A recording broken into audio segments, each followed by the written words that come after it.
नमस्कार दोस्तों, आप सभी का स्वागत है हमारे इस YouTube चैनल सरस्वती जी के क्लासेस में। दोस्तों, आज की क्लास में हम कंटिन्यू करेंगे झारखंड के वन।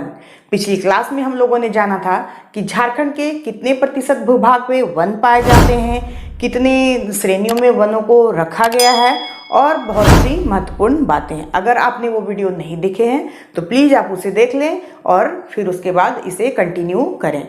तो और आज की क्लास में हम जानेंगे वनों के प्रकार के बारे में, यानी झारखंड को कितने वन प्रदेशों में बांटा गया है या यहाँ कितने प्रकार के वन पाए जाते हैं। तो आइए शुरू करते हैं आज की क्लास और जानते हैं झारखंड के वनों के प्रकार। झारखंड में दो प्रकार के वन या वन प्रदेश पाए जाते हैं। पहला है उष्णकटिबंधीय आर्द्र पर्णपाती वन प्रदेश। ये जो है उष्णकटिबंधीय आर्द्र पर्णपाती वन, ये कहाँ पाया जाएगा, किस एरिया में पाया जाएगा? तो 120 सेंटीमीटर से अधिक वर्षा वाले जो क्षेत्र हैं वहाँ पे पाए जाने वाले वन जो हैं वो आर्द्र पतझड़ वन कहलाते हैं। और जिस एरिया में ये पाए जाते हैं उस एरिया या उस क्षेत्र को आर्द्र पर्णपाती वन प्रदेश कहा जाता है।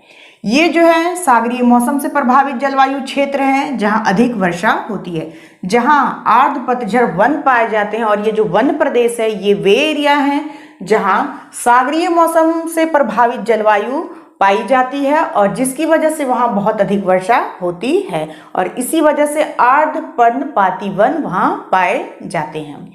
अब है कि झारखंड में ये इस टाइप के वनों का विस्तार कौन कौन से क्षेत्रों में है। तो झारखंड में ये सिंहभूम, दक्षिणी रांची, दक्षिणी लातेहार एवं संथाल परगना क्षेत्र में विस्तारित है। हम मैप के जरिए से पहले देख लेते हैं कि ये कौन कौन से एरिया हैं।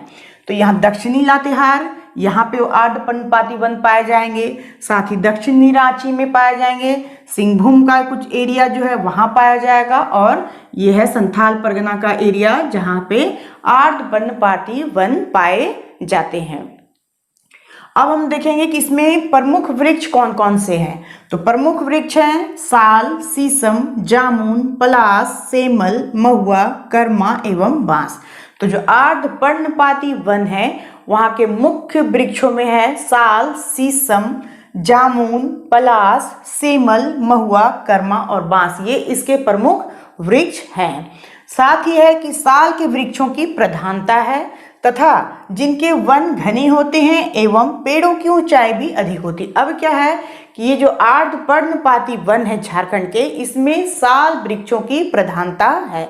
साथ ही इनके जो वन होते हैं साल वृक्षों के वे घने होते हैं और इनके पेड़ों की ऊंचाई ज्यादा होती है और इसी वजह से साल को पर्णपाती यानी पतझड़ वनों का राजा कहा जाता है। एग्जाम में पूछा गया प्रश्न है, यहाँ से प्रश्न पूछा गया है तो ये बहुत ही इंपॉर्टेंट है और आगे आने वाले एग्जाम्स में भी इसे पूछा जा सकता है कि किस वृक्ष को पर्णपाती वनों का राजा या पतझड़ वनों का राजा कहा जाता है। तो ये है साल वृक्ष जिसे पर्णपाती वनों का राजा कहा जाता है। अब है कि राज्य के 2.66% भूभाग उष्णकटिबंधीय आर्द्र पर्णपाती वनों के अंतर्गत आते हैं। अब है कि झारखंड के इतने बड़े एरिया में 2.66% एरिया पे ही आर्द्र पर्णपाती वन पाए जाते हैं। अब हम जानेंगे उष्णकटिबंधीय शुष्क पर्णपाती वन प्रदेश के बारे में, यानी ये दूसरा टाइप है। पहला हो गया उष्णकटिबंधीय आर्द्र पर्णपाती वन प्रदेश और दूसरा है उष्णकटिबंधीय शुष्क पर्णपाती वन या वन प्रदेश। ये कहाँ पाए जाएंगे झारखंड में या कौन से एरिया में ये इस टाइप के वन पाए जाएंगे? तो 120 सेंटीमीटर से कम वर्षा वाले क्षेत्रों में शुष्क पतझड़ वन पाए जाते हैं। ऐसे क्षेत्र को शुष्क पर्णपाती वन प्रदेश कहा जाता है। जैसा कि नाम से ही पता चलता है कि शुष्क यानी कि वर्षा कम होगी, सूखा प्रदेश होगा।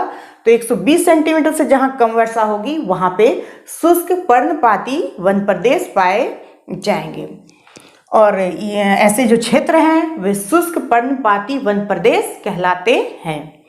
अब है कि इसका विस्तार कौन कौन से एरिया में है। तो पलामू, गिरिडीह, सिंहभूम, हजारीबाग, धनबाद एवं संथाल परगना में इन वनों का विस्तार है। लगभग आप देखेंगे कि झारखंड के लगभग एरिया पे ये विस्तारित है। कुछ ही एरिया होंगे जहाँ पे ये नहीं पाया जाता होगा, लेकिन लगभग क्षेत्रों में ये देखने को मिल ही जाता है। अब है कि कम वर्षा के कारण घास एवं झाड़ियों की प्रधानता होती है।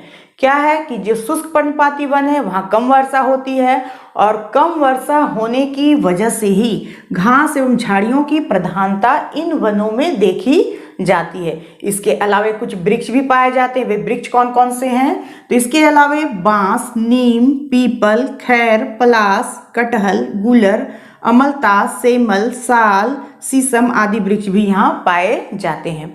अब हम यहाँ देख रहे हैं कि कुछ कुछ वृक्ष जो हैं जो दोनों में ही कॉमन हैं।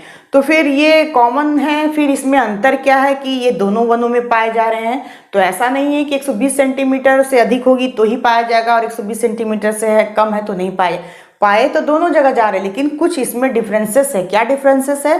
तो जो 120 सेंटीमीटर से अधिक जहाँ वर्षा होती है वहाँ जो साल या शीशम जो पाए जाते हैं उनकी गुणवत्ता उच्चतम होती है, और जो 120 सेंटीमीटर से कम वर्षा वाले क्षेत्र हैं और जो शुष्क प्रदेश है वहाँ पे जो ये पेड़ पाए जाते हैं उनकी जो गुणवत्ता है वो निम्नतम होती है। यानी कि गुणवत्ता में डिफरेंसेस देखने को मिलते हैं।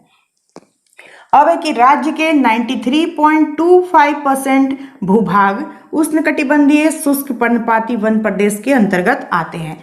अब क्या है कि इतने बड़े एरिया में हम लोगों ने जाना कि आर्द्र पर्णपाती वनों का कितना परसेंट है? 2.66%, और जो आपका शुष्क पर्णपाती वन है उसका कितना एरिया है? तो उसका है 93.25%। तो इस परसेंट से भी आप समझ सकते हैं कि लगभग झारखंड में आपको शुष्क पर्णपाती वन देखने को मिलेंगे। यानी झारखंड का जो वन प्रदेश, सबसे ज्यादा वन प्रदेश कौन सा हो जाएगा?